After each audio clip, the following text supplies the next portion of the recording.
छठ पर्व मनाने आ रहे यात्री जो दरभंगा एक्सप्रेस में बैठे थे, दिल्ली से चला था, लेकिन इटावा शहर उत्तर प्रदेश में एक जनरल बोगी में आग लग गई और आग की जो रफ्तार है वो देख रहे होंगे किस तरह से है। आग लगने की खबर सुनते ही ट्रेन को रोक दिया गया। जैसा कि बताया जा रहा है कि 20 से 30 किलोमीटर प्रति घंटा रफ्तार से ट्रेन चल रही थी, जिस कारण से रोका गया। और जिस तरह से आग की रफ्तार है, अगर ट्रेन को नहीं रोकी जाती तो ट्रेन धू धू कर राख हो जाती। कि उन परिवार पे क्या बीतेगी जिनके परिजन कॉल करके ये बताए होंगे कि हम जिस ट्रेन में आ रहे थे, दरभंगा एक्सप्रेस में आ रहे थे, हम मधुबनी के हैं, हम झंझारपुर के हैं, हम जयनगर के हैं, हम दरभंगा के हैं, हम सीतामढ़ी के हैं, और हम जिस ट्रेन में आ रहे थे उस ट्रेन में आग लग गई। ट्रेन हादसा लगातार प्रदेश में हो रही है, चाहे बिहार की बात करें या भारत की बात करें, ट्रेन हादसा रुकने की नाम नहीं ले रही है। कहीं पे बोगी पलट जाती है तो कहीं पे ट्रेन में आग लगने से धू धू कर जल जाती है। लेकिन ऐसा ही हुआ फिर से, जिस तरह से छठ पर्व मनाने जो प्रदेश में, जो दिल्ली में जो मजदूर रहते थे वो घर वापस आ रहे थे,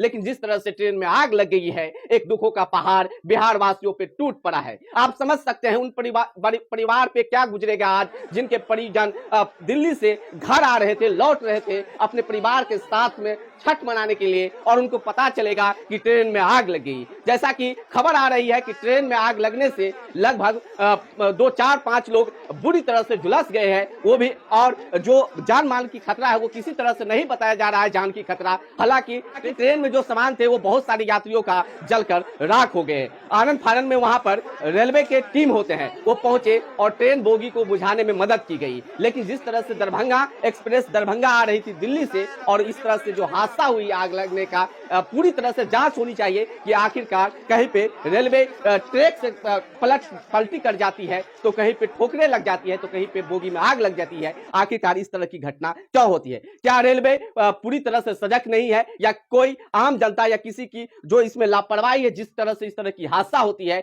मान लीजिए आज ट्रेन हादसा में 1, 2 लोग, 4 लोग झुलसे हैं, अगर पूरी बोगी में आग लग जाती तो फिर उसका जिम्मेदार कौन होता है? मरता कौन है? वही गरीब, वही मजदूर। लेकिन जो नेता है, जनप्रतिनिधि है, वो अपने घर में चैन से नींद सोते हैं। भारतीय रेलवे में जो ट्रेन हादसा की सिलसिला है वो लगातार जारी है और रुकने का नाम नहीं ले रहा है। मैं आपको बता दूं कि 02570 जो दरभंगा एक्सप्रेस इटावा में जो जलकर एक बोगी, जो जनरल बोगी था, वो राख हो चुका है। जिसकी स्थिति आप जो स्क्रीन पर देख रहे हैं उससे आप अनुमान लगा सकते हैं कि जिस समय ट्रेन में आग लगी होगी और यात्री ट्रेन में बैठे होंगे उस समय का दृश्य कैसा होगा, उस समय का जो भयानक दृश्य। और अगर आप उस बोगी में होते तो आप खुद पे लेकर समझ सकते हैं अगर ट्रेन में आग लगी रहती तो कैसा बीता होगा। आप समझ सकते हैं कि उस समय जो परिजन से बात किया होगा, कॉल किया होगा, कोई अपने पत्नी से, कोई अपने बच्चे से, कोई अपने मां से, कि मैं जिस ट्रेन से आ रहा था उस ट्रेन में आग लग गई, तो उन पे क्या बीता होगा। और जिस तरह से ये घटना हो रही है, इस घटना को लेकर आप क्या कहते हैं? क्या सरकार इसका जो है सो जिम्मेदार है, या फिर रेलवे इसकी जिम्मेदार है? वो आप कमेंट करके बताइएगा। लेकिन जैसे ही स्थानीय लोग ने देखा कि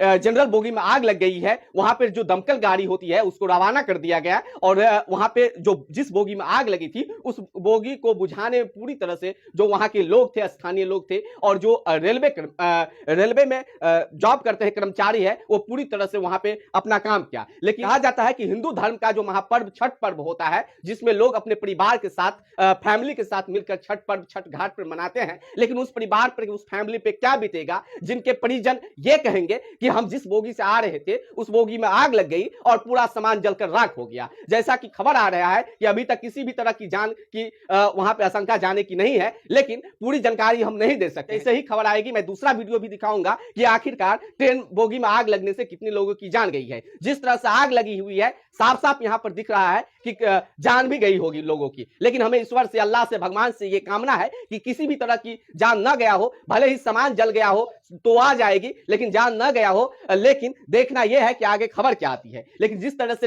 रेलवे में हादसा होती है और जिस तरह से ये ट्रेन हादसा हुई है 02570 जो दरभंगा एक्सप्रेस है, जो इटावा शहर में उत्तर प्रदेश मतलब दिल्ली से आ रही थी और इटावा में जनरल बोगी में आग लगी है, एक बहुत दुख की खबर है बिहार वासियों के लिए, और खासकर उनके लिए जिनके परिजन को ये पता चले। साथ साथ दोस्तों मैं आपको ये बता दूं कि अब योगी आदित्यनाथ जी से मैं ये सवाल करना चाहता हूं कि आपके उत्तर प्रदेश में जिस तरह से ये घटना दुर्घटना हुई है, क्या उत्तर प्रदेश के जो रेलवे कर्मचारी है पूरी तरह से जांच नहीं करती है? क्या वहां पे जो प्रशासन है और प्रशासन पूरी तरह से जो रेलवे ट्रैक है उसको नहीं देखते हैं कि आखिरकार कहां पे है? क्या बोगी में कोई ऐसी जो सामान थी, फटाका थी, वो लेके आ रहे थे, क्या उसको चेक नहीं किया गया?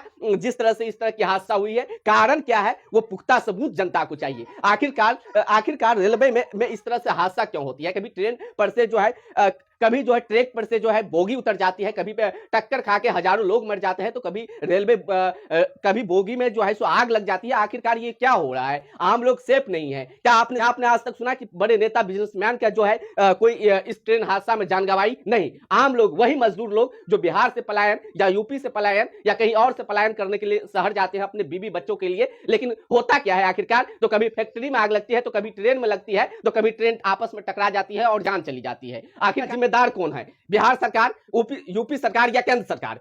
मैं कमेंट करके पूछना चाहता हूं आप लोग से, आप लोग कमेंट करके बताइएगा कि जिस तरह से दरभंगा एक्सप्रेस में आग लग गई है छठ के मौके पे, कितना दुख की खबर है। और इस न्यूज को बनाते हुए बड़ा ही तकलीफ हो रहा है कि उन परिवार पे क्या बीतेगी जिनके परिजन कॉल करके ये बताए होंगे कि हम जिस ट्रेन में आ रहे थे, दरभंगा एक्सप्रेस में आ रहे थे, हम मधुबनी के हैं, हम झंझारपुर के हैं, हम जयनगर के हैं, हम दरभंगा के हैं, हम सीतामढ़ी के हैं, और हम जिस ट्रेन में आ रहे थे उस ट्रेन में आग लग गई। क्या उन परिजन पे क्या बीतता होगा, उन बच्चे पे क्या बीतता होगा, उनके पत्नी पे क्या बीतती होगी और उन माँ पे क्या बीतता होगा? तो ये सारी जो मैंने बात कहा उसको कमेंट करके बताइएगा। और जिस तरह से ये हादसा हुई है, मैं ईश्वर से, अल्लाह से, भगवान से मैं कामना करना चाहता हूं कि किसी भी तरह की जान की इस पे हानि ना हुआ हो और सभी सही सलामत अपने घर पहुंचे। तो